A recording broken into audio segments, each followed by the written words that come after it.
Hey everyone, my name's Bloodshed from the community team, and today we're back with another Burning Questions video. So I'm gonna start you off in the hot seat a little bit. So what's it about? Well, the team is always listening to your feedback. So in this series, we're taking your comments and your questions behind the scenes and asking developers directly. Oh my gosh. They don't know exactly what I'm gonna throw at them, so hopefully we can catch them off guard a bit and maybe have some fun. You know, last time I was being interviewed, this time I'm being sacrificed. I don't know how I feel about that. So some players are noticing that in Torment tiers, they're still getting those magic and rare items to drop. Are there any plans to change that, or? Yeah, so the goal is not to have magic and rare items dropping anywhere in Torments. Sometimes a few things slip through the cracks, and we've just been touching that up. We noticed that sometimes side quests and whisper caches were dropping magic and rare items, and we nipped that in the bud, and they're now legendary. And we're gonna keep looking for those pesky little bugs and squashing them as we can. Currently in the game, we have Andariel, Duriel, the Harbinger, all cool bosses. Sure, but yeah. They have the same loot table. Right. And then I guess if you were to fight Belial, then you get access to the same loot tables. Is there any way to differentiate those bosses in the future? Yeah, so we wanted to make sure that players that didn't have access to the expansion could still find all of the unique items they were looking for. But we've decided since then to kind of split it out into more of a Venn diagram shape. I'm not gonna go like into super details, but you should be able to find loot that feels a lot more particular to Harbinger or Duriel or Andariel now in Season 10. On the topic of farming bosses, getting items and uniques, it can get tiresome sometimes doing bosses for hours and hours and hours. Will there be other like avenues to acquire uniques? Yeah, so specifically in Season 10, there's going to be lots of different ways to get Chaos Armor, but in addition to that, because we added Chaos Armor in the game, we wanted to make sure that we also took a look at uniques in general. And so we've bumped up the just baseline chance for unique items to drop just throughout content, but you can probably expect some more ways to find uniques in the future. That's awesome. Final question, is Lilith a villain or anti-hero? I think she's a villain, guys. Okay. You know, it's kind of funny, like, I've had multiple friends play through Diablo IV. They message me when they're like most of the way through the campaign, and they're like, Lilith is the best. Yeah. I'm like, guys, she's gonna destroy humanity, come on. The next developer I want to talk to is Dan Tanguay, but he's not here in Irvine, so we're gonna have to go ahead and call into Albany. Hey, Dan. Hello. You seem like a man of culture, Dan. I want to say, Okay. Is it pronounced Shaco, Shaco, or do you call it Harlequin's Crest? I call it a Shaco. Good. There was only one answer, so you passed. All right, good. So Dan, leaderboards and ladders, are there any updates you can share with the community?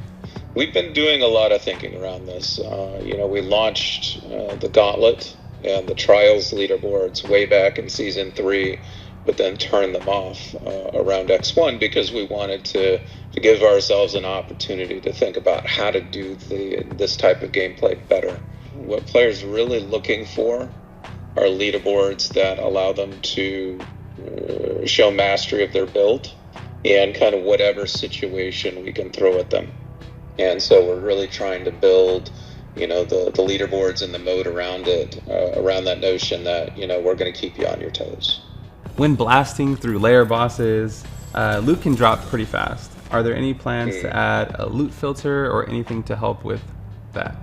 Yeah, so we've definitely heard everyone's feedback, and we've done a lot of different things we needed to do prior, revamping the itemization. We've done some almost like smart filtering, and I think we've reached the limits of that approach. And so we are talking about loot filters, but I can't really say much more than that right now. Some people have had some suggestions that it would be cool when there's an active whisper in the game for specific content, that maybe like a nightmare sigil starts to catch on fire, or there's some indicator to alert the player to go to that area.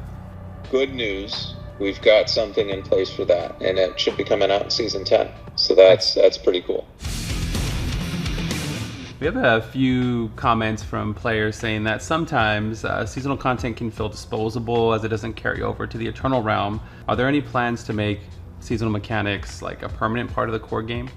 Yeah, I definitely want to highlight that the vast majority of things that come in every season really are for the eternal game. When we do these big updates to our systems and a lot of the quality of life improvements, all of those are eternal kind of evergreen improvements to Diablo 4. Really the most limited part are the seasonal powers. Those really are only applicable for that season. And on one hand, we really like that because it allows us to be, very experimental. We can try a bit more wacky and crazy things. But we are definitely aware that, a lot of players really resonate with some of these mechanics, some of these powers in particular. So we're going to look to find ways to reincorporate those old powers and those old effects into future systems as well. Malphas and Witch Tides just left a hole in my heart, and yeah, I'm always yearning for them. Yeah, we definitely heard a lot of similar sentiment, and we definitely are looking for ways to bring those back into the game, kind of, as a permanent feature, as well as some of the other activities and powers. Oh, nice. We get a lot of feedback from players that seasonal powers can feel samey over the seasons. Are there any plans to maybe make things feel a little bit more fresh going forward? Yeah, I'd love to talk about this. When you think about your player class and your build, I kind of think of it like a cake, right? You've got like your base skills, then like your legendaries and your paragon. You're kind of building up layers. And then the seasonal powers were really just like icing on top of that cake. And every season we'd kind of scrape off the icing and put a new layer on. Different flavor, but it's still just icing at the end of the day. So going forward, we're going to be looking at seasonal powers that really play with like kind of the filling of that cake, that really change the interaction between your skills and your legendaries, your paragon, your items, and so on. And I think you see that a lot with the Chaos perks here, where they really directly interact with your player skills. We're also seeing that with the Chaos armor, the itemization update this season, which really messes with how you build your character at a very fundamental level. We think this is a really good way of kind of iterating on our seasonal power systems. Yeah, it doesn't feel like it's there in that menu, like it's on your character and part of you. There's gonna be some fun combos, I think. Oh, definitely. Definitely some fun and probably pretty strong combos as well. So what are you gonna make next season? I think Spiritborn is looking really good. I think Spiritborn works with the Chaos armor in some really interesting ways. They've got some really powerful effects that you can now get on different slots than before. And so I'm really looking forward to seeing what I can do with the Spiritborn. I'm gonna main Spiritborn now. I think I'm gonna log that's probably gonna be the go-to. The dev team, I'm sure, is always cooking up content. I see you guys, working hard all the time. Oh yeah. Just totally separate and not related. What's your favorite season? My favorite season of the year. I think I really enjoy, the holiday season, around that, late November to December time frame. It's really looking forward to it. Gift giving, right? Season for looking awesome. Forward to that this year.